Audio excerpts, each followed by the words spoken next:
آخرت پر ایمان لانے کا مطلب، آخرت کی ہولناکی اور اس سے نجات کا ذریعہ۔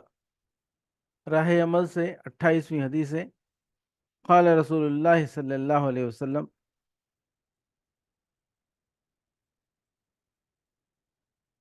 کیف انعم وصاحب السور قد التقمہ واصغى سمعہ وحنا جبهته ينتظر متى يؤمر بالنفخ فقالوا یا رسول اللہ فماذا تأمرون قال قولوا حسبنا اللہ ونعم الوکیل۔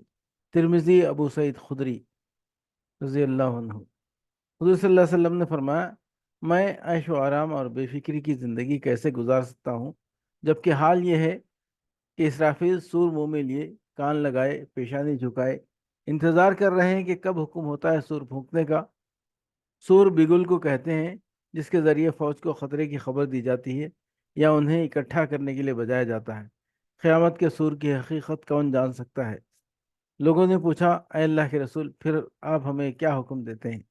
آپ نے فرمایا، یہ پڑھتے رہو، حسبنا اللہ و نعم الوکیل، اللہ ہم کو بس ہے اور وہ بہتر کارساز و سرپرست ہے۔ لوگ آپ کی بے چینی اور فکر کو دیکھ کر اور زیادہ پریشان ہوئے اور پوچھا، جب آپ کا یہ حال ہے تو ہمارا کیا حال ہوگا؟